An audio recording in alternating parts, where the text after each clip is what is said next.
Salve a todos com a paz do Senhor Jesus. Por favor, se coloque de pé, por favor, para a gente estar lendo aqui a palavra.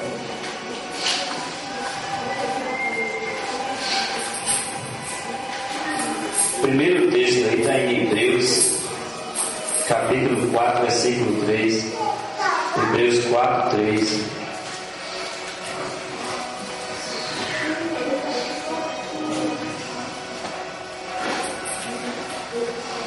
Hebreus 4, 3.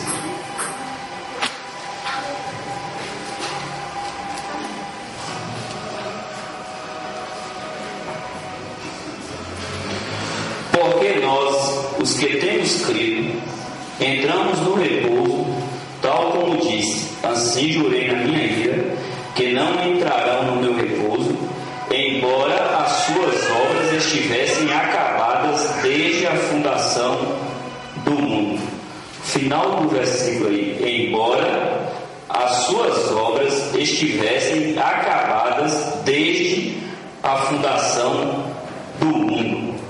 O segundo texto aí, em 1 Pedro, versículo 1, do 16 ao 21.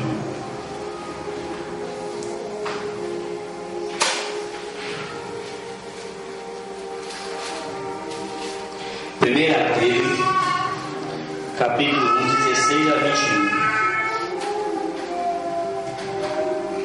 Porquanto escrito está: sede santos, porque eu sou santo. E se invocais por Pai aquele que, sem acepção de pessoas, julga segundo a obra de cada um, andai em temor durante o tempo da vossa peregrinação, sabendo que não foi com coisas corruptíveis, como prata ou ouro, que fostes resgatados da vossa vã maneira de viver, que por tradição recebeste dos vossos pais, mas com o precioso sangue de Cristo, como de um cordeiro imaculado e incontaminado, o qual, na verdade, em outro tempo foi conhecido, ainda antes da fundação do mundo, mas manifesto nestes últimos dias, por amor de vós.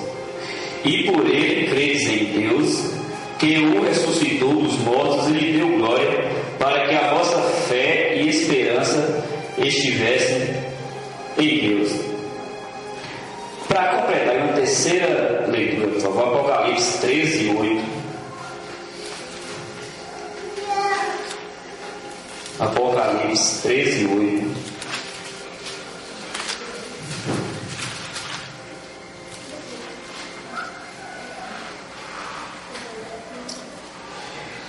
E adoraram a todos os que habitam sobre a terra, estes cujos nomes não estão escritos no livro da vida do Cordeiro, que foi morto desde a fundação do mundo. Vamos levar nossos pensamentos a Deus aqui em oração e liberar o entendimento desses textos aqui. Querido e amado Deus, estamos aqui, Senhor, diante da Sua palavra e da Sua presença, Senhor, para agradecer por tudo que o Senhor tem feito por nós, para te adorar e para te reverenciar como o único, grande e verdadeiro Deus. Senhor Deus, lemos aqui, Senhor, textos que falam da obra, Senhor, da redenção, e que diz que o Cordeiro, que é Jesus Cristo, foi morto desde a fundação do mundo. Tudo que está escrito em Sua palavra, Senhor, tem um significado. Eu lhe peço, Senhor, sabedoria e também o espírito de compreensão sobre mim, sobre os que vão ouvir, para que possa entender, Senhor, o que eu tenho em meu coração e em minha mente para passar sobre esses textos. Só vou estar falando aqui, Senhor, só sobre a morte de seu Filho Jesus. Creio eu que é um dos assuntos que somente Ele pode realmente passar para nós o que aconteceu ali. Ninguém mais pode, porque foi Ele que foi pregado na cruz. Por isso eu lhe peço, Senhor, humildemente, que o Senhor nos dê realmente o entendimento disso que está aqui escrito. E tudo que eu lhe peço é para a honra e glória do nome do Senhor Jesus Cristo. Sim, pode se assentar, por favor.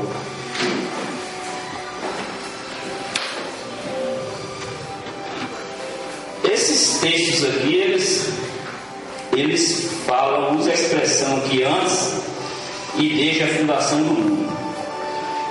Eu acredito, mesmo porque está escrito, eu sempre cito, que toda a Escritura é divinamente inspirada e proveitosa para ensinar, redarguir e exortar.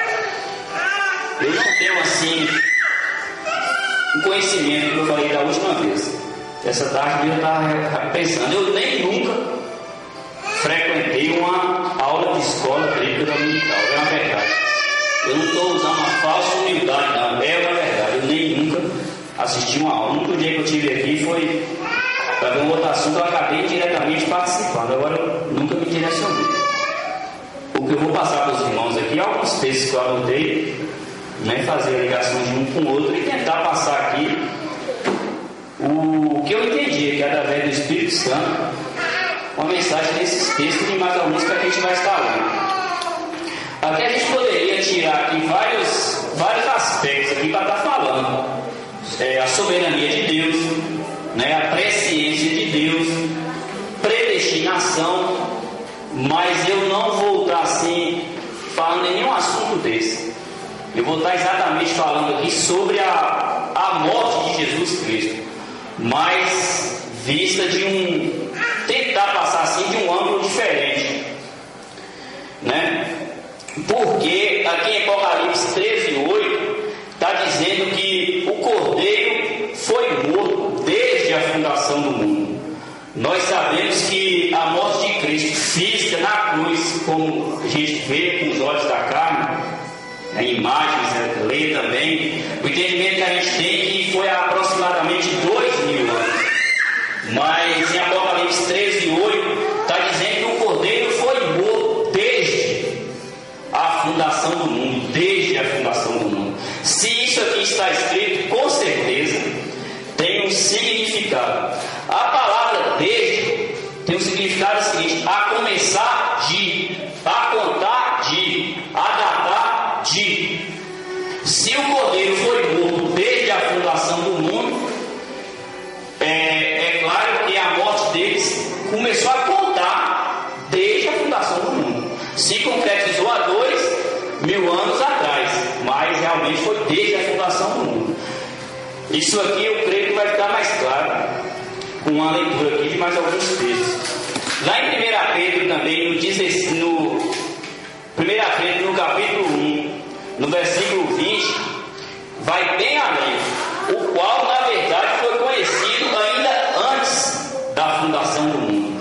Apocalipse 13:8 fala que foi desde, dá a impressão que no momento que foi criado o mundo, Jesus já havia sido morto. E Pedro fala que ele foi conhecido como Cordeiro antes da fundação do mundo.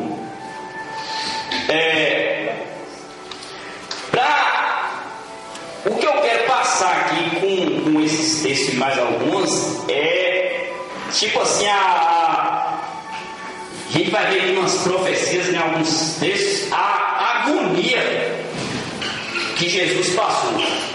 A gente sempre vê a cruz como uma coisa terrível, e foi terrível, a cruz foi terrível. Ser humano nenhum, por mais que estude, por mais que seja, que tenha uma revelação de Deus direta, ele não vai conseguir entender o que foi a cruz. Está acima de todo e qualquer conhecimento humano o que realmente foi a crucificação. Isso física, tem os pés e as mãos traspassados, coroa de espinho na cabeça, ser cuspido, estar seminu diante da mãe e dos amigos, ser abandonado por Deus, uma série de coisas. Mesmo assim, eu acredito que aquilo ali foi só um reflexo do que Jesus realmente sofreu. A gente vai estar lendo aqui um Salmo 22, que é um salmo bem conhecido. Todas as vezes que o verbo aqui, que vai indicar ação, que aponta para a morte de Jesus, ele já está escrito no passado. Esse verbo, esse salmo, ele foi escrito muito antes da cruz crucificação de Jesus. Mas Davi ali, pelo Espírito Santo, ele já parece que se agoniava. Parece que é como se fosse um pesadelo. Jesus, no Espírito, estava tendo, pelo meu entendimento aqui, uma espécie de pesadelo. E ele chegou a dividir isso com seu servo Davi. Como eu falei, eu vou estar lendo. O verbo está no passado, uma coisa que iria acontecer. Davi ali me parecia que no momento que ele escreveu esse salmo, ele estava tendo um pesadelo.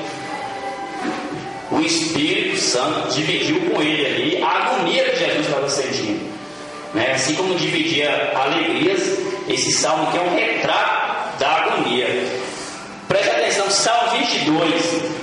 Deus meu, por que me desamparaste? Aqui não está escrito, Deus meu, por que vai me desamparar? Jesus aqui já se sentia desamparado, porque esse salmo foi escrito antes. E como está lá em Apocalipse, ele foi morto desde a fundação do mundo. Vou dar uma pausa aqui na leitura. O ser humano, nós temos a visão assim que a morte de Jesus serviu para redimir o ser humano, serviu. Mas no meu entendimento, se Jesus não tivesse aceitado a cruz antes da fundação do mundo, nós nem existiríamos. O ser humano, por mais miserável que ele seja, ele deve a sua existência à cruz. Porque Deus, na sua sabedoria, na sua presciência, ele sabia que o homem, mais cedo ou mais tarde, se tinha a data definida ou não, isso não está escrito, eu não vou além do que está escrito, mas ele sabia que o homem ia cair, porque ele ia dotar o homem de livre-arbítrio, ele não iria fazer escravo, porque Deus não escraviza ninguém. Ele sabia que o homem ia cair, e ele não ia fazer nada para dar errado. Se Jesus não tivesse se levantado lá na eternidade, como Pedro falou, antes da fundação do mundo, o ser humano nem existiria. Nem existiria, porque Deus não ia fazer ninguém para lançar diretamente no inferno. E sem a cruz, todo ser humano ia para o inferno. Volto a dizer, por mais miserável que o ser humano seja, que nunca tenha visto falar de Jesus, ou que mesmo vendo, negue, rejeite a existência dele que deve a Jesus. Porque sem Jesus, nem existiria o ser humano. A morte de Jesus na cruz física serviu para redimir quem aceitar. Mas se ele não tivesse aceitado antes da fundação do mundo a cruz, o ser humano sequer teria sido criado. Isso no meu entendimento. Eu não estou passando por doutrina. É uma coisa que Deus pôs no meu coração. E mais à frente, com mais algumas leituras, isso vai ficar mais claro. Vamos à leitura do Salmo então. Deus meu, por que me desamparaste? Porque estás afastado, não estarás, estás afastado de me auxiliar e das palavras do meu bramido. Deus meu, eu clamo de dia, porém tu não me ouves, também de noite, mas não acho sossego. Contudo tu és santo, entronizado sobre os louvores de Israel. Em ti confiaram nossos pais, confiaram e tu o livrastes. A ti clamaram e foram salvos, em ti confiaram e não foram confundidos. Novamente, mas eu sou velho e não homem, pobre dos homens e desprezado do povo. Todos os que me veem zombam e de mim arreganham os beijos e meneiam a cabeça dizendo: confiou no Senhor que eu livre, que ele o salve, pois que nele tem prazer. Mas tu és o que me tiraste da madre, o que me preservaste, estando eu ainda aos seios de minha mãe.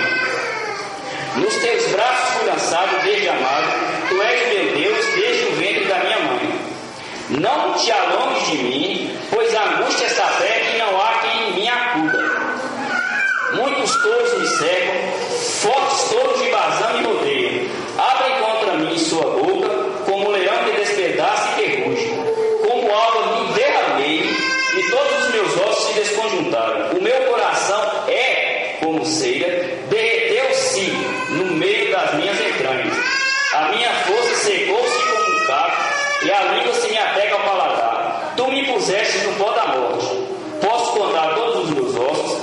Eles me olham e ficam a mirar-me. Repartem entre si as minhas vestes,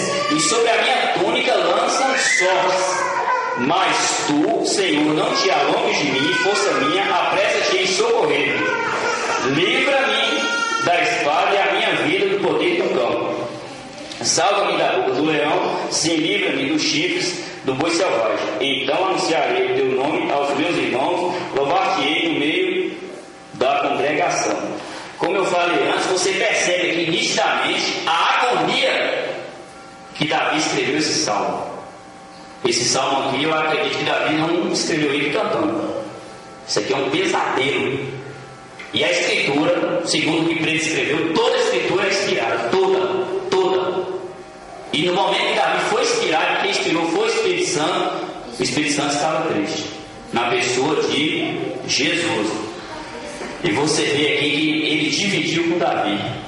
Deus meu, por que me desamparaste? Ele sentia ali já essa agonia.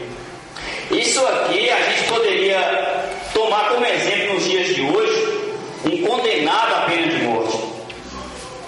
Você imagina um condenado à pena de morte, ele saber que ele vai ter a execução dele daqui 3 meses, por exemplo. Ele saber que tipo de morte ele vai morrer, né? Criar toda uma situação.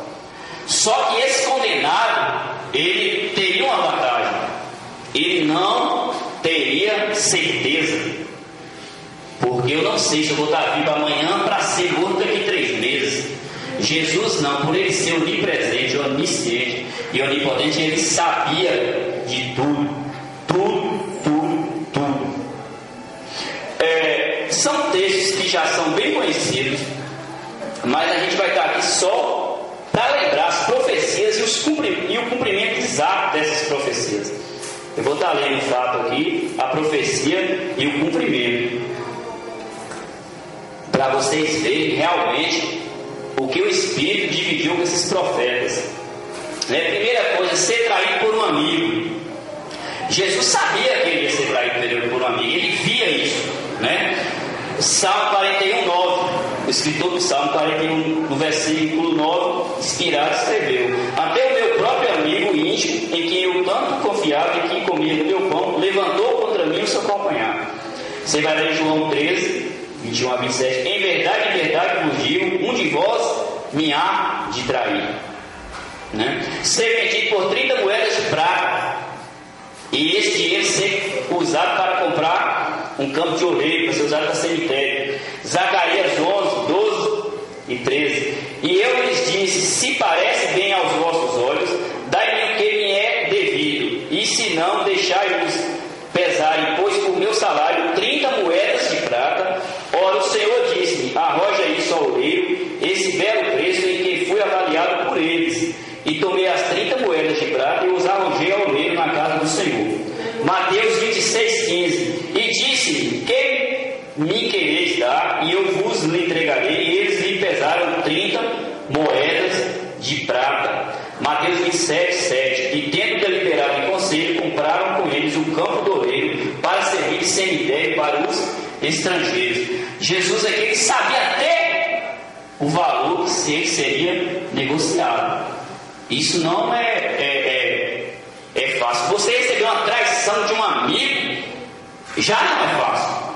E você ficar aí metade de uma eternidade, eu diria isso, metade da eternidade. A história humana foi dividida em 2 partes. Tem o antes de Cristo e o depois de Cristo. Assim como nós, os seres humanos, dividimos o dia em meio-dia, seria amanhã à tarde. Eu acredito que a eternidade também foi dividida dessa forma, na cruz. Assim como nós falamos antes de Cristo e depois de Cristo, lá na eternidade, o tempo não existe, também foi dividido. A história foi uma antes da cruz, como é para nós, e um ano depois, como é lá também. Porque de quando o mundo foi criado, criou-se essa expectativa. A intensidade de seus sofrimentos, Salmo 22 a gente leu: como algo me derramei, todos os meus ossos se desconjuntaram, e o meu coração é como cera, derreteu-se no meio das minhas entranhas. A minha força secou-se como um caco, e a língua se me pega ao paladar. Tu me puseste no pó da morte. Você vai lá em Lucas 22, 42 a 44, você vê o cumprimento disso aí, dizendo: Pai, se queres, afaste-se de mim faça a minha vontade, mas a tua. Então lhe apareceu um anjo do céu, que o confortava, e posto em agonia, orava mais intensamente. O seu suor tornou-se como grandes gotas de sangue que caíam sobre o chão. Você vê que a intensidade do sofrimento de Jesus. Eu não tenho conhecimento assim científico, eu já ouvi alguma coisa comentando assim, mas para se suar sangue, né, não é fácil. Os pobres teriam que realmente eles estavam ali numa agonia tremenda. Seu sofrimento em lugar de outros. Jesus ele sabia desde antes de se criar o mundo, e Apocalipse 13:8 fala que ele foi morto desde a fundação do mundo, que ele iria sofrer em lugar de outros. Isaías 53 é bem conhecido, 4 e 5. Verdadeiramente ele tomou sobre si as nossas enfermidades e carregou com as nossas dores, e nós o reputávamos por aflito, ferido de Deus e oprimido. Mas ele foi ferido por causa das nossas transgressões e esmagado por causa das nossas iniquidades. O castigo que nos traz a paz estava sobre ele, e pelas suas pisaduras fomos sarados. Mateus 20:28, bem resumido. Assim como o Filho do Homem não veio para ser servido, mas para servir, para dar sua vida em resgate de muitos. Novamente aí você vê a profecia e o cumprimento. A paciência dele diante do sofrimento. Ele dividiu também com o profeta Isaías. Ele foi oprimido e afligido, mas não abriu a boca, como um cordeiro que é levado ao matadouro, e como a ovelha que é bruta perante os seus tosqueadores, assim ele não abriu a boca. Mateus 27:12-14. Mas ao ser acusado pelos principais sacerdotes e pelos anciões, nada respondeu. Perguntou-lhe então Pilatos: não ouves quantas coisas testificam contra ti? E Jesus não lhe respondeu a uma única pergunta sequer, de modo que o governador muito se admirava. Sua aparência maltratada, Jesus ficou desde quando ele aceitou morrer pelo ser humano. Na mente dele, como ficaria a aparência dele. Ele dividiu isso também em Isaías 52:14. Como pasmaram muitos à vista dele, pois o seu aspecto estava tão desfigurado que não era a de um homem, e a sua figura não era a dos filhos dos homens. Está escrito sobre Jesus. João 14:5. Saiu, pois, Jesus, trazido a coroa de espinhos e o manto de púrpura, e disse-lhe Pilatos: eis o homem. Ali já dá um indício de como Jesus ficaria. Ele já tinha me apanhado, né? Já estava com a coroa de espinho, já tinha sido zombado, já estava usando o manto, ser cuspido e flagelado. Imagine isso aí na cabeça de Jesus durante a metade da eternidade, porque a eternidade para Deus é como um dia. Eu não estou passando isso como estudo, como doutrina, mas é uma coisa que tem no meu coração. Jesus sofreu metade da eternidade por nós. Não foi só aquele ali na cruz, não. De forma nenhuma. De forma nenhuma. Isso está no meu coração já tem muito tempo. Quando eu tinha uma visão assim de Jesus na cruz, eu tinha por ele assim, um sentimento de gratidão. Por morrer por mim, eu tinha um sentimento humano.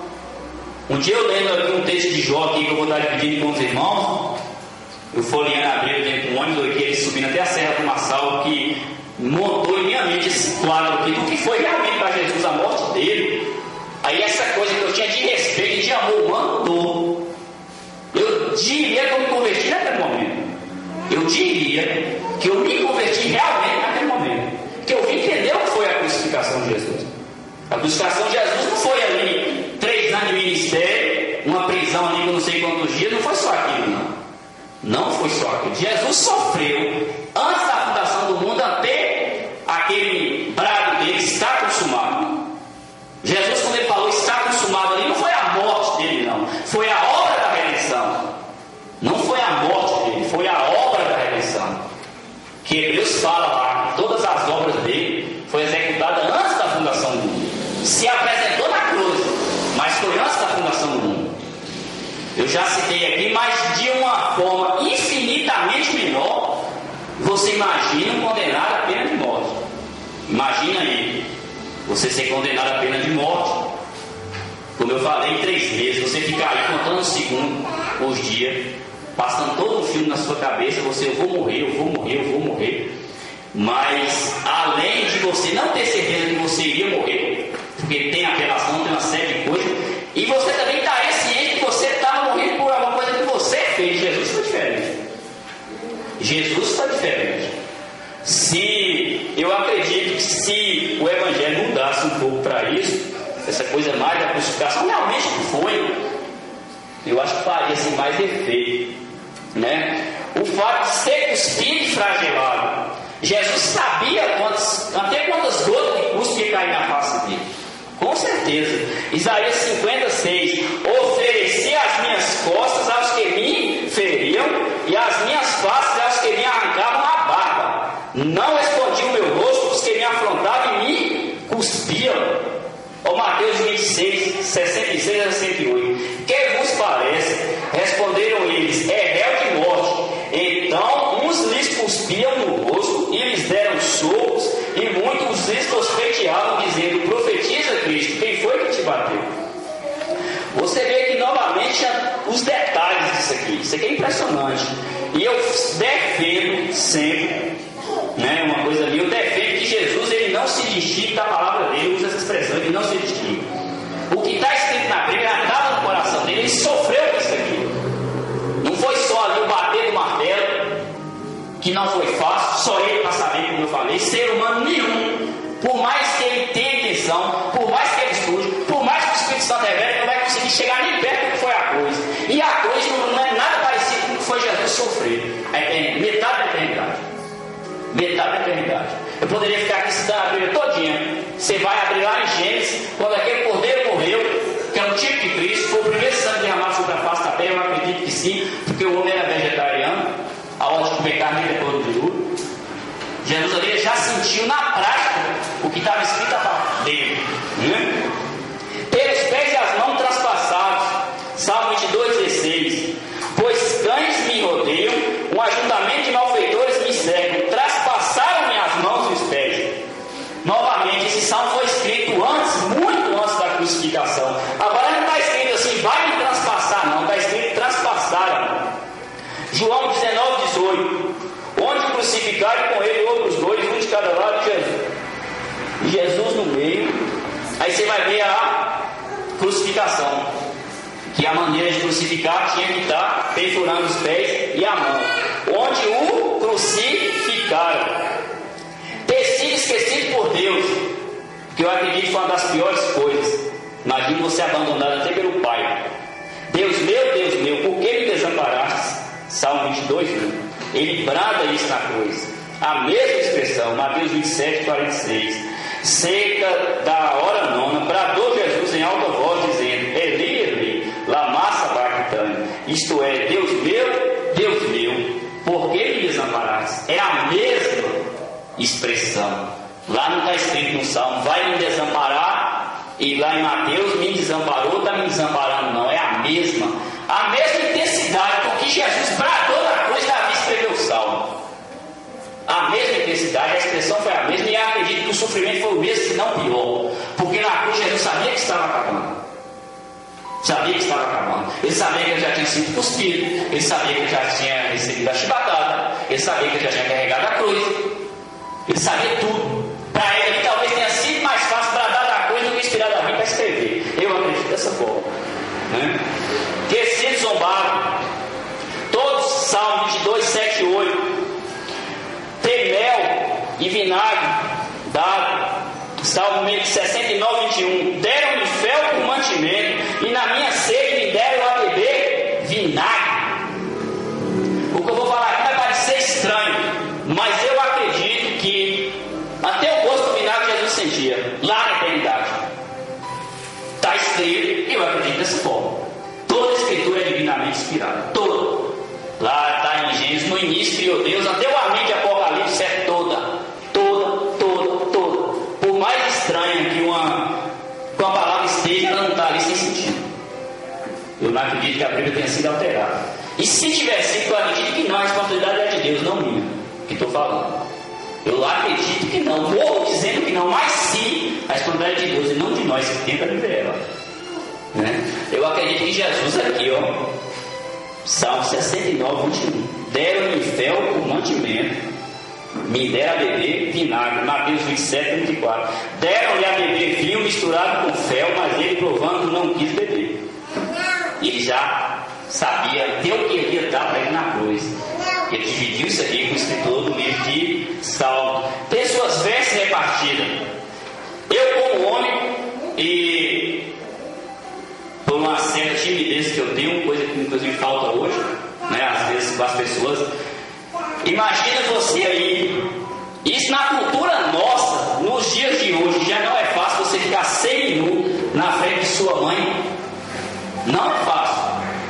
Não é. E se levar em consideração que ele estava seminu. E se levar em consideração, porque fala que repartiu as vestes, não foi parte das. Entenda como você entendeu, o Espírito Santo vai dizer em seu coração. Mas nada, a Bíblia não fala que Jesus está usando nada. Pode ser que sim, pode ser que não. Para mim foi a pior, uma das piores coisas. Tudo ali foi terrível. Mas você está seminu, eu vou usar a palavra semi, aliviar. Seminu em frente à sua mãe não é boa coisa. E outra coisa, quem tem vergonha na cara, quando se vê seminu de frente a uma pessoa que não seja seu esposo ou esposa, a primeira reação é levar as mãos nas partes íntimas. Me desculpa estar falando isso, mas Jesus sofreu. Imagine você lá, ele de frente à mãe, Jesus um judeu. Até hoje você vê a foto de um judeu, e você sabe a cultura deles como é que é, eles não mostram nem os braços. O que é judeu mesmo, não, Jesus era judeu. A cultura dele era outra, ele não vivia nesse mundo pervertido que nós vivemos hoje não. E só a diferença, ele não podia tapar mais, não estava pegado na coisa. Ele podia se virar. Os pés também estavam. De frente à mãe, a Bíblia fala que a mãe dele estava ali. Você quer coisa realmente que não tem nem como. Eu estou falando aqui como homem, estou só lendo. Não adianta ser uma coisa realmente, né? Mais à frente a gente vai ver realmente o que foi o significado que tem para os outros escritores que vieram depois da morte de Cristo. Física, que eu digo, porque a morte dele foi antes da fundação do mundo. Deus escreveu, era lei. Poderia alterar. Poderia. Eu não vou estar falando aqui sobre predestinação com uma doutrina que eu não acredito. Eu não acredito. Eu vou só abrir um parênteses aqui. Todo homem está destinado para ir para o céu e para o inferno ao mesmo tempo. Todo homem faz isso aí. Essa doutrina é uma doutrina irresponsável. Primeiro, que tem preguiça de pregar, achando que os que já passaram, se está perdido, está perdido. E segundo, tem que jogar a responsabilidade nos outros. Deus é que sabe. Né? Você vê ali na própria cruz, ali, você vê o que é o destino. Quem decide o destino do homem é o próprio homem. Ali você vê dois homens, um ao lado de Jesus, do lado esquerdo e do lado direito. Todos os dois ali estavam destinados a ir para o inferno. Mas uma única atitude de um Deus levou eles para o paraíso. Por isso que eu não acredito em predestinação. O próprio Jesus estava predestinado a salvar a humanidade, mas ele poderia ter falhado. O diabo não é bobo, ele tentou Jesus. Ele tentou. Jesus chegou a chorar sangue, ainda pediu a Deus, se possível. Você está entendendo? De novo, seria contado com os transgressores, ainda intercederia por eles.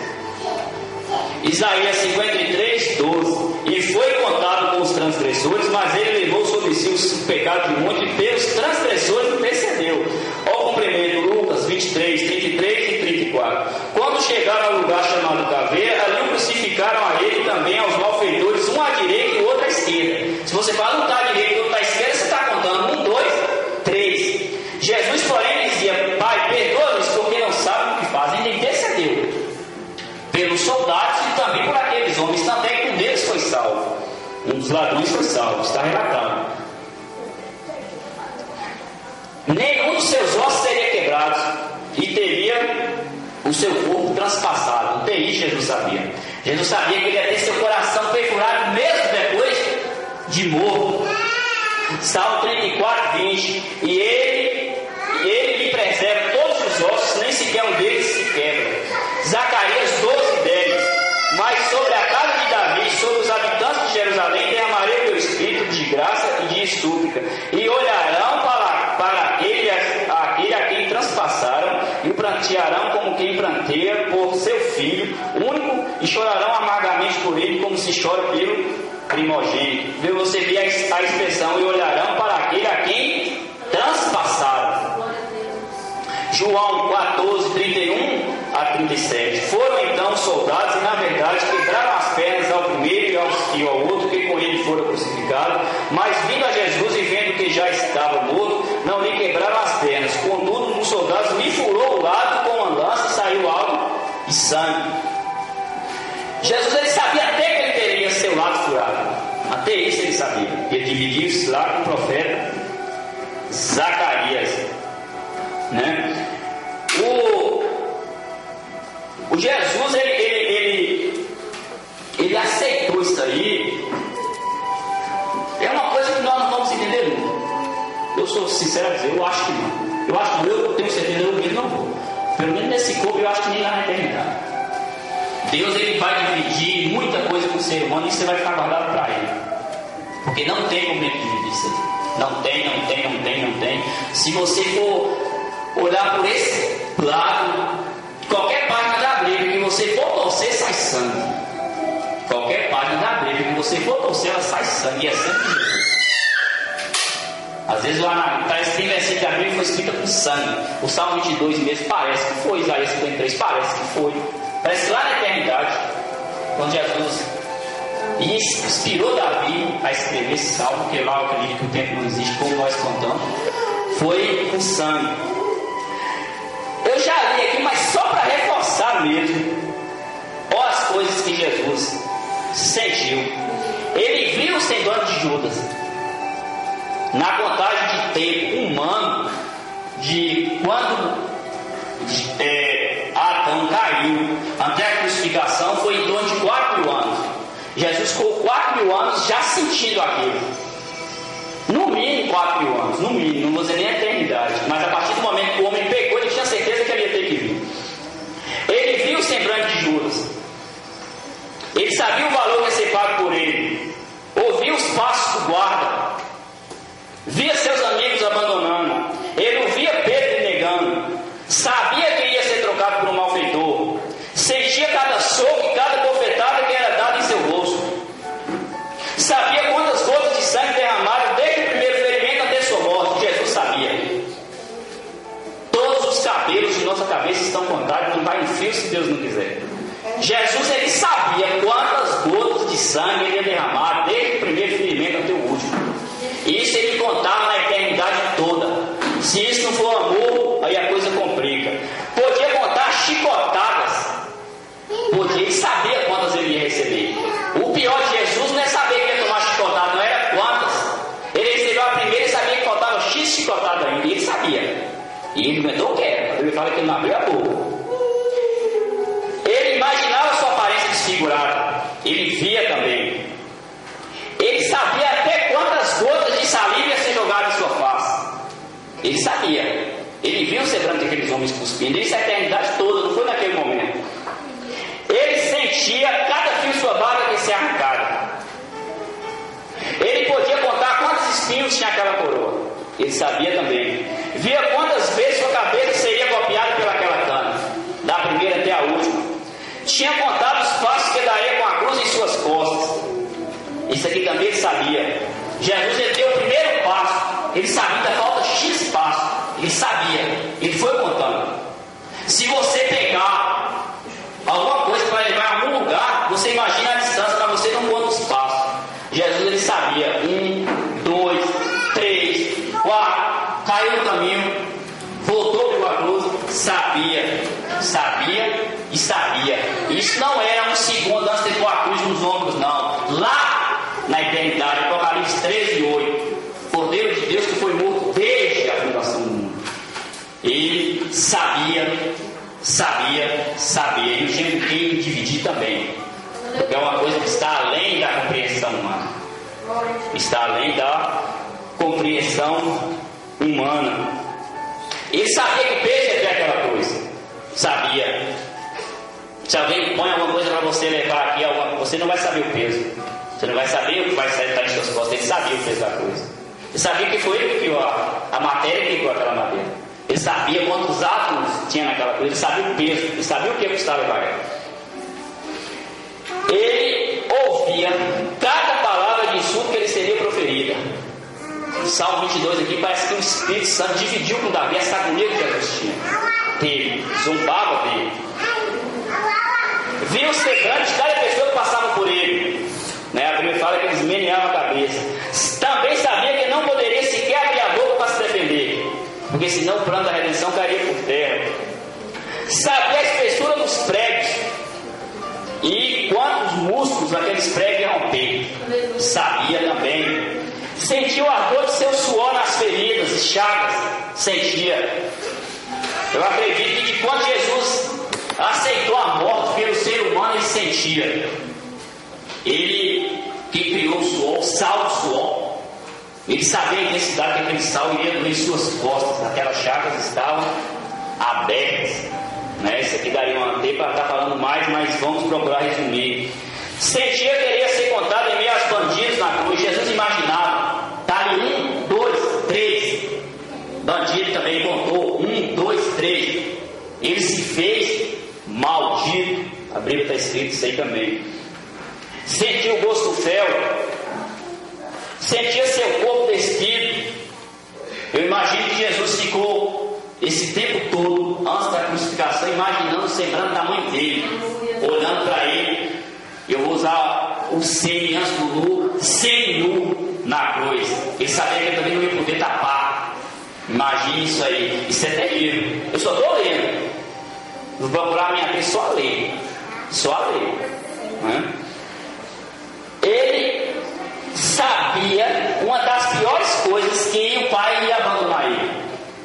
A comunhão ali da Trindade, da Santa Trindade, que nós também é uma coisa que nós não vamos entender. Tanto é que tem gente que entra por vários caminhos nisso aí, eles não aceitam da maneira que está na Bíblia.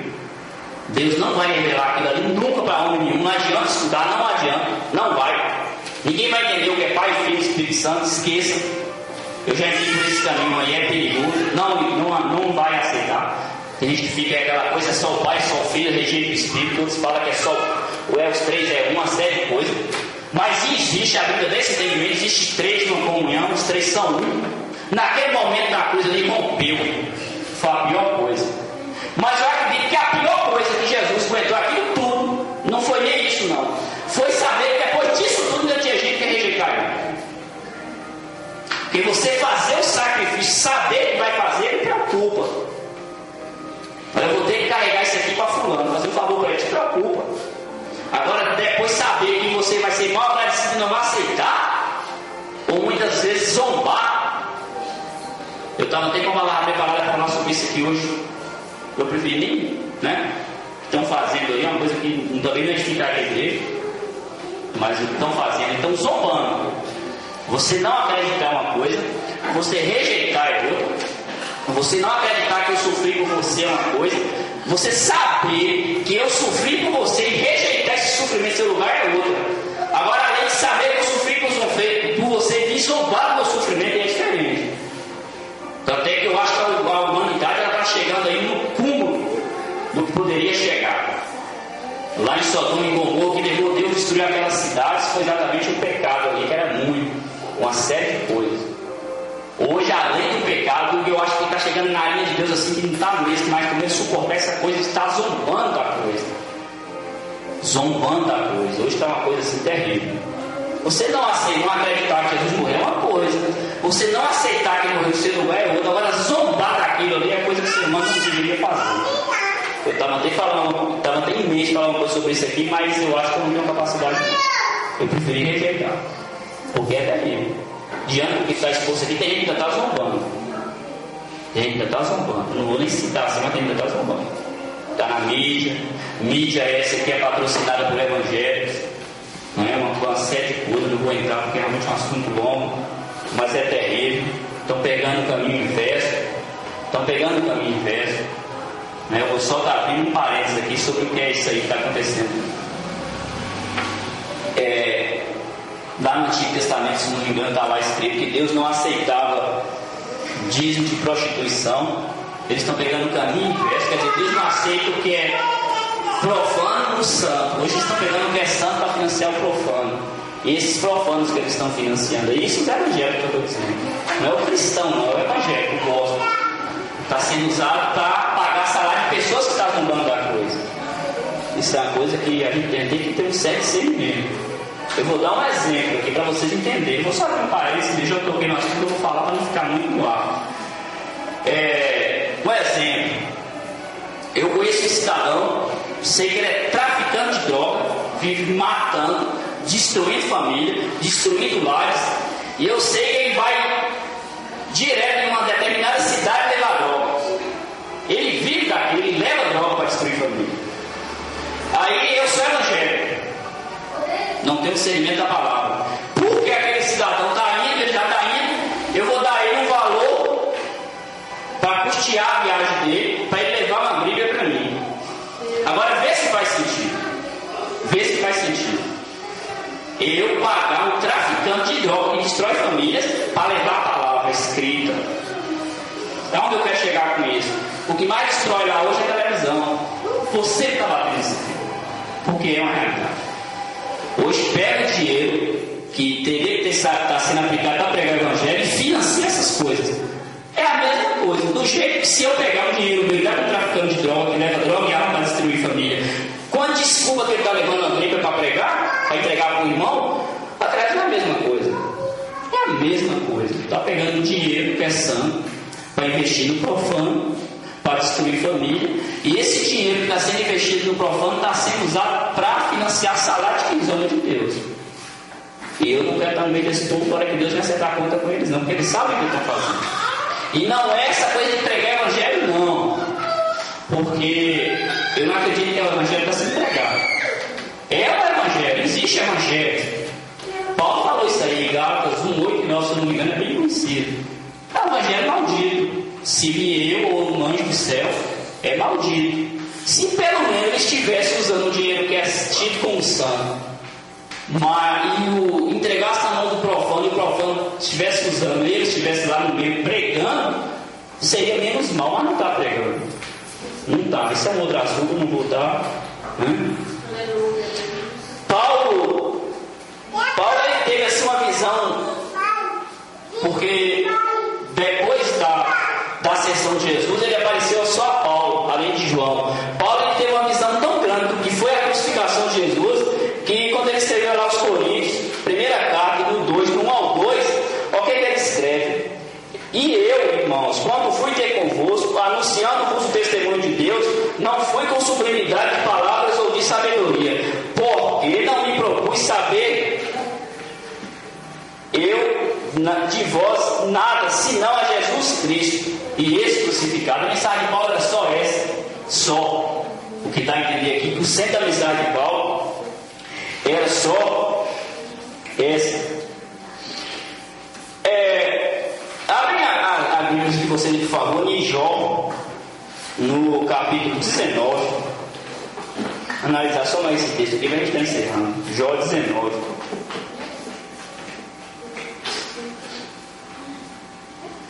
Jó 19. 22 a 25.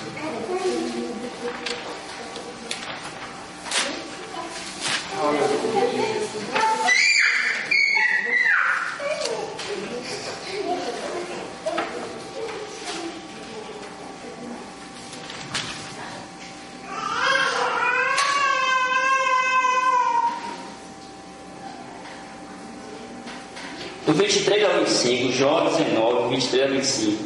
Quem me dera agora que as minhas palavras se escrevessem, quem me dera que se gravassem no livro, e que com pena de ferro e com chumbo para sempre fossem esculpidas na rocha. Porque eu sei que o meu Redentor vive e que por fim se levantará sobre a terra.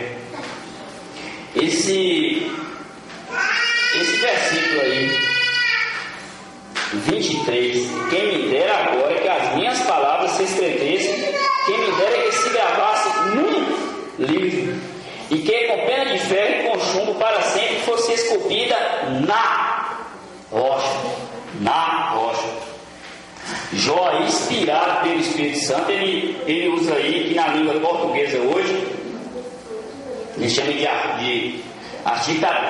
Quando ele fala livro, está indefinido. Ele fala num livro. É um livro qualquer, gravado. Ele usa ali uma metáfora. Gravado num livro. Ele não especificou o livro. Já quando ele vai para a rocha, ele fala na rocha. Jó ali, aquele sofrimento que todos conhecem a história de Jó. Ele, inspirado pelo Espírito, é o que ele escreveu. Parece isso aqui, mas se fosse paralisar isso aqui, isso tudo que eu falei aqui, ainda vou falar alguma coisa, resume só nisso aqui, né? Porque ele falou na rocha, ele não falou numa rocha, ele falou na rocha, e botou como pessoa, na rocha, está definido. E aí você vê que tem ali, Jó naquela angústia, ele fala na rocha. Ele fala esculpida, não é nem gravada. O verbo esculpir é diferente de gravar. O que você escreve ou grava sai, o que você esculpe fica. E olha, ele vai além ainda, o 24, e que com pena de ferro e com chumbo, cravo, prego. Jó estava querendo dizer isso, com os pregos vai rasgar a carne da rocha, porque rocha só tem uma, né? Não existe duas rochas, só existe uma. Isaías 44, 8. Não vos assombreis, nem temais, porventura não vos declararei há muito tempo e não vos anunciarei, vós sois as minhas testemunhas, acaso há outro Deus além de mim? O próprio Deus responde, não há rocha. Ele é claro, no sentido de uma pessoa, não há rocha. Jó pede para esculpir na rocha, ou seja, esculpir no próprio Deus, né? Não conheço nenhuma, assim diz o Senhor, teu redentor, e que te formou desde o ventre, que é no 24 do reino. Eu sou o Senhor que te faço todas as coisas, sozinho estendi os céus e espraiei a terra. Jó, inspirado ali na angústia, ele foi claro.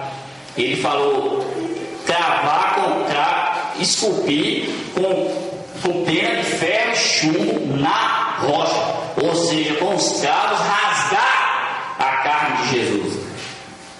É isso que está escrito. Isso não é nenhuma questão, não sei se pertinho como revelação, mas está dessa forma. Está dessa forma. Porque na hora que botou num livro, ele colocou num livro. Porque na hora da rocha, ele colocou numa rocha, colocou na rocha. E por que não colocou só com pena? Que seria o espécie caneta da época que hoje existe. Pena de ferro e chumbo. Só pode ser prego. Não precisa ser muito inteligente, não. E nem precisa de muita revelação também, não. Está lá. Jó pediu. Eu poderia analisar aqui a palavra fiador que Jó usou também, mas delongaria muito o texto. Teria que estar comentando alguns, vamos resumir só isso aqui mesmo. Romanos 9:33. Como está escrito: eis que eu ponho em Sião uma pedra de tropeço e uma rocha de escândalo, e quem nela crê não será confundido. Quem é que não se confunde? Qual a única pessoa que você pode crer e você não se confunde? Jesus. E antes disso aí está escrito na rocha. As marcas da crucificação de Jesus, eu acredito, né? Eu não estou trazendo como doutrina nem como ensinamento. Eu estou dividindo alguma coisa que o Espírito tem posto no meu coração. E eu vou estar lendo os textos aqui, e a leitura desses textos me leva a crer. Primeira coisa, as marcas da crucificação ficou depois da crucificação. Jesus ressuscitou e as marcas continuam ali. João 20, 25 a 28. Ele se encontra com Tomé, todo mundo conhece essa história. Ele, porém, lhe respondeu: se eu não vir o sinal dos cravos nas mãos e não meter a mão no seu lado, de maneira nenhuma crerei. 8 dias depois, estavam os discípulos outra vez ali reunidos e Tomé com eles. Chegou Jesus, estando as portas fechadas, pôs-se no meio deles e disse: Pai seja convosco. Depois disse a Tomé: chega aqui o teu dedo e vê as minhas mãos, chega a tua mão e mete-a no meu lado. Jesus ressuscitou e as marcas da crucificação continuou. Você vê que Jó falou esculpido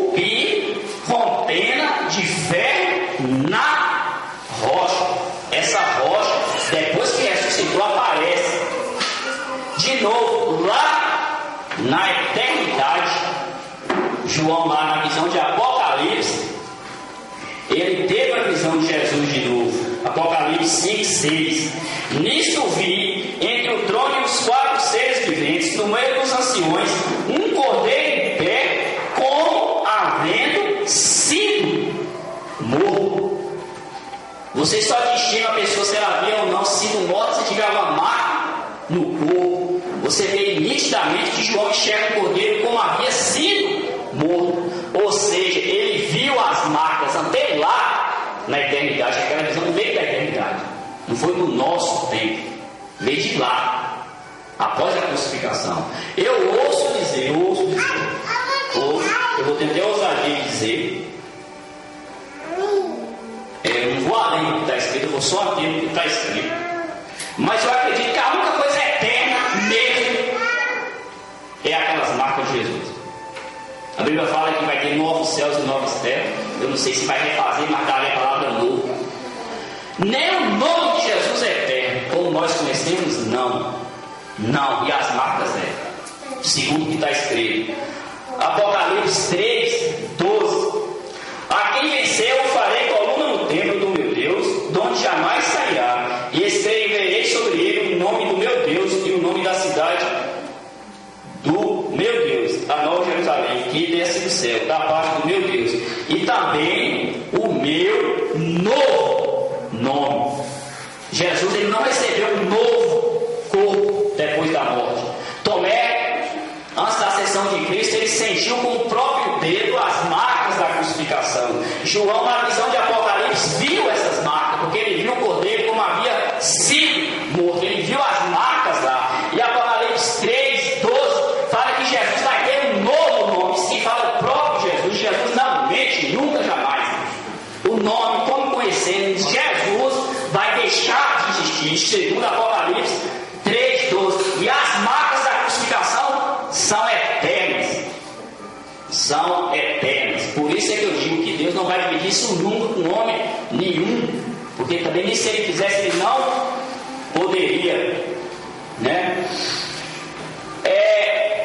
É uma coisa que realmente está além do entendimento humano. Está além do entendimento humano. O texto de Isaías 53, capítulo 53, é muito lido, muito conhecido. Esses dias eu estava vendo aqui uma coisa curiosa.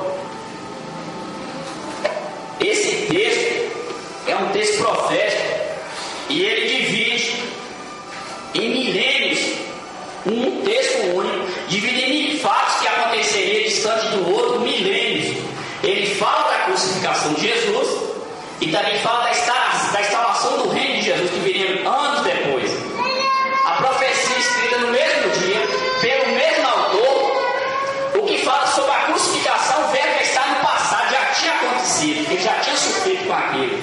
O que é para receber de bênção, no caso dele lá, o reino, está lá no futuro.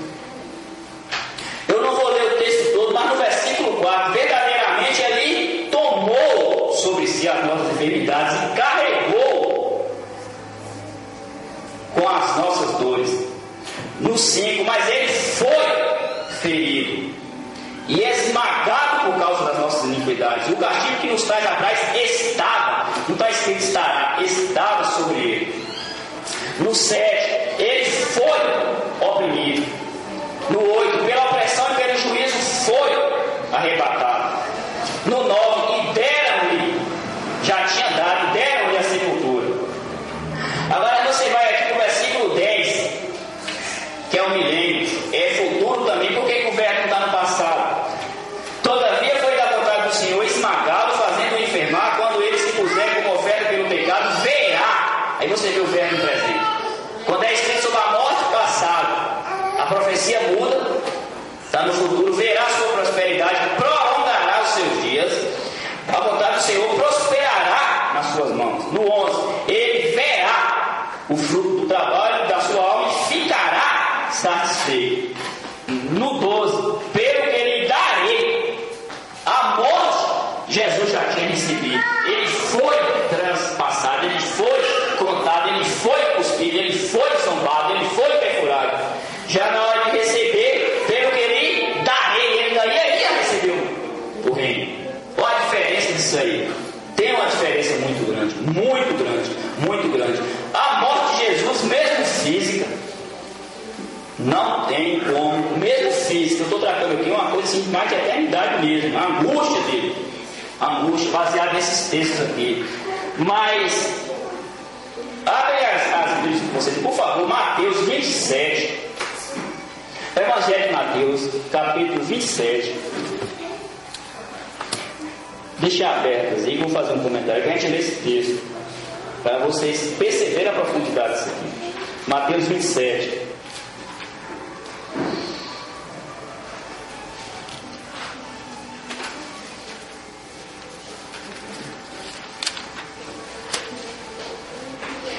Se você olhar o ministério de Jesus, durante esses 3 anos, teve algumas ressurreições. A Bíblia fala, podem ter tido algumas, além daquelas que a Bíblia está escrita, que se tudo que ele fez fosse escrito, nenhum mundo caberia os livros, mas a Bíblia relata poucas.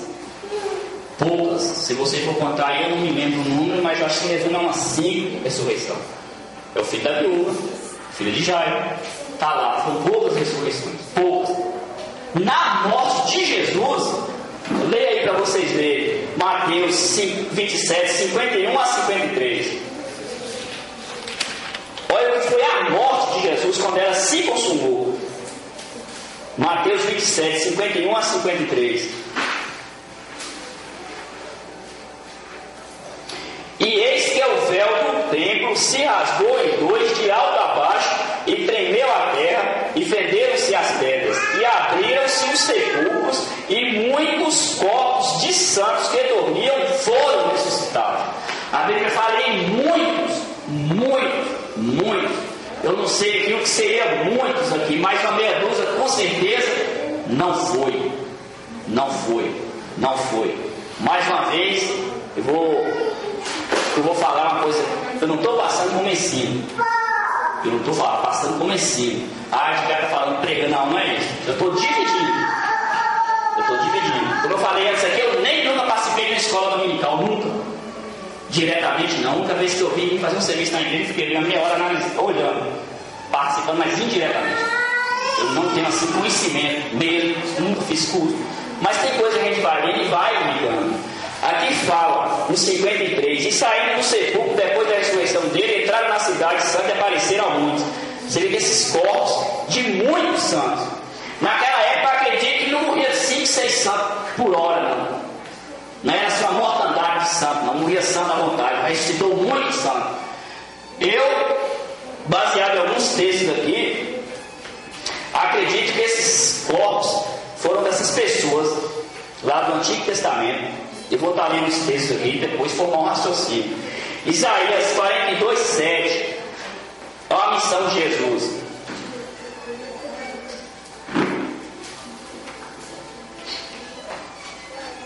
Isaías 52, 7. Para abrir os olhos dos cegos, para tirar da prisão os presos e do cárcere os que jazem em trevas, né? Dá para entender o que se jazem em trevas. Não é a pessoa que está presa numa prisão física. Efésios 4, 6 a 1 Pedro 3, 18 a 20. Porque também Cristo morreu uma vez pelos pecados, o justo pelos injustos, para levar-nos a Deus, segundo na verdade morto na carne, mas vivificado no Espírito, qual também foi e pregou aos espíritos em prisão, os quais no outro tempo foram rebeldes, quando a humanidade de Deus esperava nos dias de Noé, enquanto preparava a arca, na qual poucos, isto é, 8 almas apenas se salvaram através das almas. Efésios 4, 6 a 10. Um só Deus e Pai de todos, o qual é sobre todos e por todos e em todos, mas a cada um de nós foi dada a graça conforme a medida do dom de Cristo. Por isso, subindo ao alto, levou o cativeiro e deu dons aos homens. Ora isto, ele subiu o que é, senão que também desceu às partes mais baixas da terra. Aquele que desceu é também o mesmo que subiu, muito acima de todos os céus, para cumprir todas as coisas. Lucas 20, 37 e 38. Mas que aos mortos hão de ressurgir, o próprio Moisés mostrou na passagem a respeito da sarça, quando chama ao Senhor, Deus de Abraão, e Deus de Isaac, e de Deus de Jacó. Olha o que Jesus fala. Ele não é Deus de mortos, mas de vivos, porque para ele todos vivem. Apocalipse 6, 9 a 11. Quando abriu o quinto selo, vi debaixo do altar as almas dos que tinham sido mortos por causa da palavra de Deus e por causa do testemunho que deram. O que eu aprendo com isso aqui? Mateus disse que na morte de Jesus teve uma ressurreição, que eu diria a expressão seria em massa, a Bíblia fala em muito. Eu não acredito que esses muitos ali foram pessoas que morreram 2, 3 dias antes de Jesus, não. Porque a Bíblia também não relata. E olha que esse povo andou ali. Isaías disse que ele tiraria as pessoas, ele usa aí duas expressões, você vê o texto aí que ele vai falar. Prisão, cárcere e treva. Ele vai lá. Ele diz que Jesus pregou aos espíritos que estavam em prisão. Ele foi lá e visitou. Paulo fala que Jesus desceu às partes mais baixas da terra e levou cativo o cativeiro. O próprio Jesus vem e fala que Deus é Deus de vivos e não de mortos. João, na visão de Apocalipse, viu essas almas debaixo do trono. Eu entendo dessa forma. Que aquele povo ali, Isaías, se clamou por um fiador, que é uma palavra que poder estar analisando também, que eu não vou, porque demoraria tempo. O próprio Jó, né? Davi, esse povo, eles tinham ali, a Bíblia fala, Jesus até ali em Lázaro, ele fala de seio de Abraão. Mas se você for analisar, aquelas almas estavam ali, mas não tinha ainda ascendido ao céu. Quando na crucificação, esse povo foi arrebatado de onde eles estavam. João 3,16 é um versículo assim que eu acho que é o que mais citado depois daquele lá, o Senhor é meu pastor e nada me faltará. É o João 3,16. E Deus amou o mundo de tal maneira que deu seu Filho unigênito para todo aquele que crê, não pereça, mas tenha vida eterna. É um texto batido, rebatido, mas olha a expressão tal. Nem o próprio Espírito Santo, isso eu vou quitar, eu tenho que citar, conseguiu pôr na boca de João uma palavra que definisse o amor de Deus. Botou de uma tal maneira. No significado da palavra tal, se você for lá no dicionário, qualquer um deles, vai dar assim, coisa que não pode ser medida, explicada de tal maneira. Mas ele é a falha da igreja hoje. O que é a falha da igreja? Só fica no 16, pula o 17, esquece o 18. Olha o que está no 18. Quem crê nele não é julgado, mas quem não crê já está julgado, porque não crê no nome do unigênito Filho de Deus. E está faltando também. Se nós começássemos a ler João 3,16, mas fosse por 17, por 18 também, eu acho que o Evangelho chegaria mais fundo. Porque uma coisa é certa, não aceitar isso aqui é complicado. O próprio Jesus falou: quem crê nele não é julgado, mas quem não crê já está julgado. E pelo julgamento aqui, ninguém vai. Ninguém vai. Deus já julgou o homem antes mesmo de criar o homem. O julgamento do homem não foi quando Adão caiu. Deus julgou o homem antes mesmo de criar o homem. A sentença desse julgamento foi a morte. Se não se levantasse alguém para tomar o lugar desse homem que ia ser julgado, condenado e exterminado, Deus não faria o homem. Aí Jesus vai lá e levanta, né? Como eu estou falando, não crê nisso, ele já está julgado. Quem aceita que o julgamento é a morte e aceita que Jesus morreu no lugar, passa da morte para a vida. Mas fica só no 3,16 aí, é inferno direto. Deus amou o mundo de tal maneira, amou. Entregou. E se não crê, inferno. Não tem outro meio. A igreja hoje tinha que passar também para isso. Essa coisa assim, está lá no fundo do carro, Deus amou o mundo de tal maneira, de tal amor. Mas se não crê, você tem que chegar e falar isso para o cidadão, está dando esse caminho. Eu hoje assim, quando eu estou falando de evangelho, assim, às vezes surge uma conversa informal, eu mensagem do Evangelho é simples. O homem simplesmente não aceitar a cruz e submeter à autoridade de Jesus, não é aceitar Jesus, não. Jesus não é Coca-Cola, Jesus não é Guaraná, não tem opção, não. Eu acho que eu nunca possa ser que algum dia o Espírito Santo venha tocar e eu tá assim, uma pessoa, duas, 100, que for, ter alguém que quer aceitar Jesus, pode ser qualquer um. Mas eu acho que um traje o Espírito da graça. Eu acho um traje. Fica parecendo que é opção. Está devendo levar o cidadão para a fase emocional. Jesus é um coitado, você aceita ele. Deus te amou demais. Se você não aceitar Jesus, Deus vai ficar triste. A coisa não é por aí. A coisa não é por aí. Se você for ler lá o primeiro discurso de Pedro, Atos lá 2 e 3, ele não usou essa expressão. Irmãos, é o seguinte, Jesus morreu, aceita isso aí. Você diz, não, é arrepender, sai dessa geração perversa, arrepender, vai ser só isso. O Evangelho é simples. O homem sem Deus, ele vai para o inferno, ele aceita e submete só. É muito simples. Tudo também é uma cruz. Não tem meio termo. A Bíblia fala só há um mediador entre Deus e os homens. E isso é o Jesus Cristo. Homem, porque para morrer teve que se fazer homem.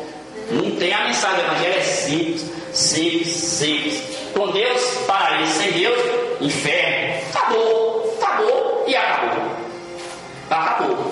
O porquê disso, não me venha me perguntar, porque assim como eu não sei o que levou Deus a criar o homem, assim como eu não sei o que levou Jesus a se sacrificar pelo homem, eu não vou saber responder o porquê que vai pessoas para o inferno. Eu sei que vai.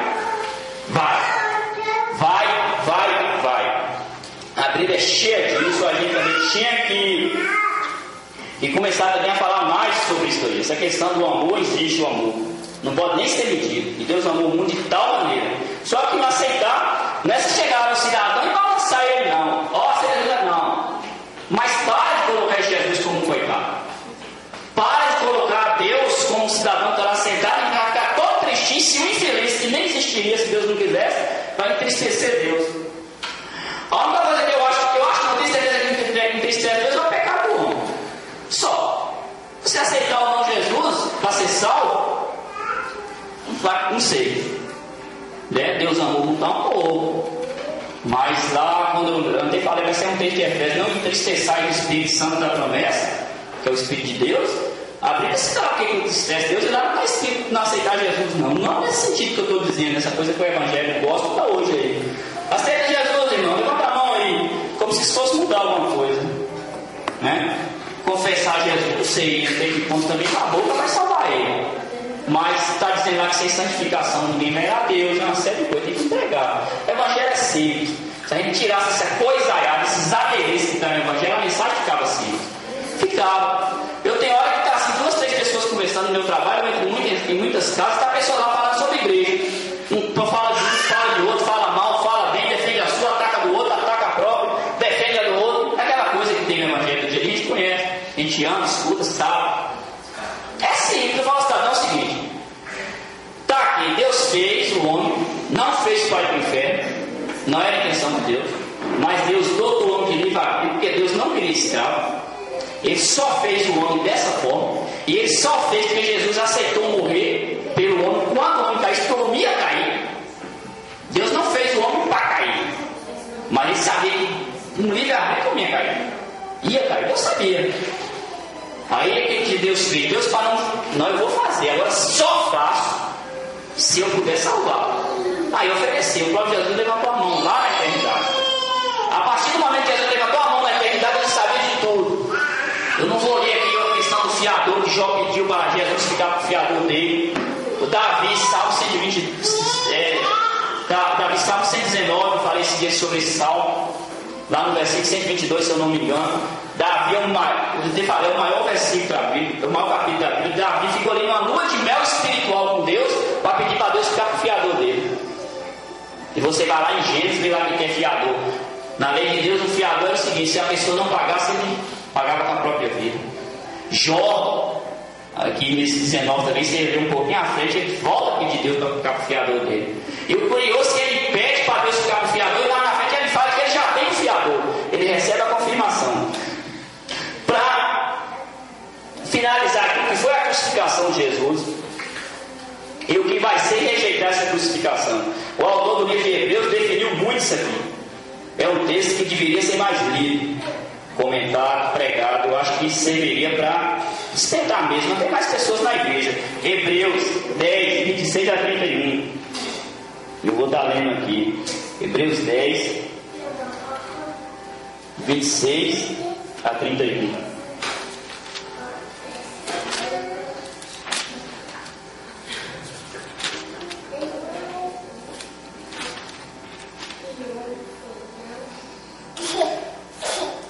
Porque se pecarmos voluntariamente, depois de termos recebido o conhecimento da verdade, já não resta mais sacrifício pelos pecados, mas uma certa expectação horrível de juízo e ardor de fogo que há de devorar os adversários.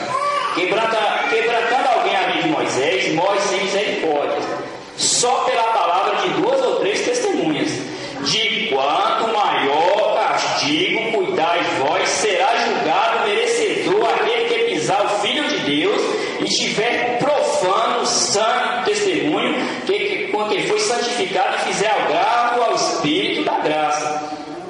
Ó 29. De quanto maior castigo cuidais, vós será julgado merecedor aquele que pisar o Filho de Deus e tiver profano o sangue do testemunho, com que foi santificado e fizer agravo ao Espírito da graça. Porque bem conhecemos aquele que disse: minha é a vingança, eu darei a recompensa, diz o Senhor, e a outra vez o Senhor julgará o seu povo. 31. Horrenda coisa é cair na mão de Deus vivo. Esse 29 ele me ensina o seguinte: dá ele a graça, que inclusive tem uma graça, de graça tem mais. Graça aqui, a palavra graça aqui é favor merecido. Hoje o mundo colocou assim de graça, parece que é uma coisa que não tem valor, está usando a palavra no extremo, e não é isso.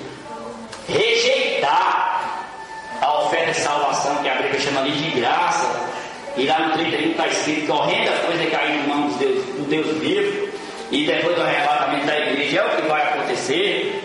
Está escrito que não vai cair nem um tio, nem um assento, aí não vai cair nada sem cumprir tudo. Não vai ser boa coisa. Não vai ser boa coisa. Então o que acontece? A gente tem que dar realmente o devido valor ao que foi a crucificação de Jesus. Não é que a gente não tem, não, mas a gente tem que fazer igual o Paulo fez ali, 1 Coríntios, está lá o texto. Eu não quis saber de nada, não fui com palavra bonita, não fui nada, não fui elogiando, não fui procurando elogio. Eu só fiz saber Cristo e esse crucificado.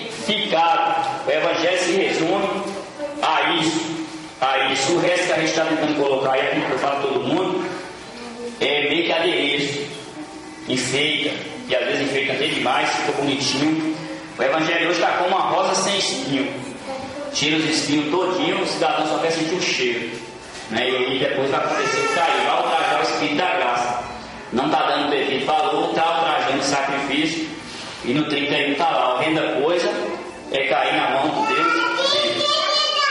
Eu poderia estar aqui mais alguns textos para reforçar mais alguma ideia sobre essa questão dos profetas aqui, a maneira que ele se expressou, a maneira que eles pediu isso para Deus.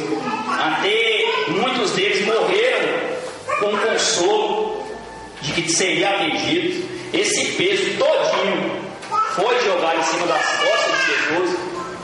E eu não digo das costas de Jesus, não é só da cruz, não. E também não tem como, mente nenhuma vai conseguir explicar o que é aquilo, nunca. Mas também não foi só aquilo. A crucificação de Jesus é uma coisa que vai muito além, muito além. Eu vou frisar aqui e repetir: o homem, por mais miserável que ele seja, qualquer um que você imaginar que já nasceu, que está na terra, ou que vier a nascer, ele sendo ou não salvo por Jesus, aí o fato dele existir, ele deve a Jesus. Então tem que a Bíblia fala que o joelhinho dele vai dobrar. Vai dobrar. Todo o joelho vai dobrar. Eu falo sempre que o diabo, se ele não tiver joelho, ele vai receber um pá na hora, mas ele vai ter que dobrar. Ele vai ter que dobrar. Esse povo todo que está aí zombando, escarnecendo, rejeitando, ganhando dinheiro, fazendo comércio, isso tudo, ele não vai ser salvo, não. A não ser que se arrependa. Estou julgando ele, que existe um caminho. Mas ele vai receber. Ele está brincando e isso não é para se brincar. O Evangelho, eu acho que a mensagem tinha que ser assim, mais profunda. Mais profunda.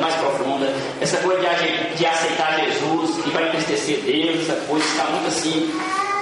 Como eu estou dizendo, não estou falando para sair balançando ninguém no meio da rua, não. Eu aceito que não é isso, não. Mas pelo menos nas reuniões, alguma coisa assim, a questão da cruz tinha que ser mais real. Tinha que ser, porque é o assunto central da coisa, da humanidade. Como eu falei, o homem, por mais miserável que ele seja, e eu gostaria até que os miseráveis que não aceitam pudessem estar ouvindo isso, ele deve a existência dele a Jesus. Até quem acha que é ateu, que nega que Jesus existiu, deve a existência dele a Jesus. Ele está aí para negar porque Jesus quis que assim fosse.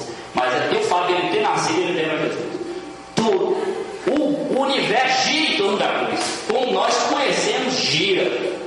Gira em torno da cruz. Gira. Eu ouso dizer que se Jesus não tivesse levantado a mão dele e aceitado pagar o preço, Deus não teria feito o homem. Porque a Apocalipse fala que o inferno foi criado por diabo e os anjos. O homem está indo de carona, porque quer. Porque quer. Os homens estão indo de carona. Deus não fez vão balançar no inferno. Se fosse, estava lá escrito. Está lá preparado para o diabo, seus anjos e os seres humanos. Não. Ele está chamando a meia dúzia daquele inimigo, eu faço todo mundo que vá. Mas Deus fez o homem para ser salvo. E só porque Jesus se apresentou. A Bíblia é clara, antes da fundação do mundo. Antes. Se você ser ou não salvo é uma coisa. Mas o fato de você estar me ouvindo, você deve ao fato de Jesus ter aceitado morrer por você. Eu peço que os irmãos meditem alguns textos aí. Tem que ser anotado, se quiser depois pode estar passando para ler. Para iniciar ter mente de conhecimento também. É uma coisa que a gente realmente não vai ter, um discernimento mesmo. Sou franco a dizer, a gente não consegue ter. Mas é uma coisa para se pensar. Para se pensar. Jesus, ele pagou um preço, não é essa coisa de só de carregar a cruz, não. Eu não estou desprezando aqui, não. Longe de mim. O trazer o Espírito da Graça está lá. Não é isso, não. Não é isso. Mas foi além daquilo, milhões de vezes. Quando o primeiro sangue daquele cordeiro lá foi derramado, Jesus viu o que é a morte fisicamente, no plano material aqui na terra. Aquele cordeiro era ele, o tipo dele está lá. Se você for ler ali, aquele sacrifício que Salomão fazia, era milhares e milhares de boi. Toda vez que cortava a garganta de um boi daqui, toda vez que cortava a garganta de um carneiro, era o tipo de Deus. Ele sentia aquilo, que aquilo ali é ele. A palavra é o próprio Deus, e é o próprio Deus. O sacrifício realmente foi grande. Como eu falei antes aqui no início, quando eu passei a entender isso aí, eu deixei de só respeitar Jesus, eu deixei de só admirar ele, eu deixei de só cegar por ele, eu passei a amar ele de uma forma que, se eu conseguisse explicar aqui, não seria o que eu sinto. Porque isso realmente é uma coisa, para mim, muito profunda. Muito.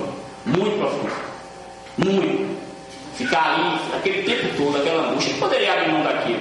E não abriu. Levou até as últimas consequências. Que Deus abençoe a todos nós.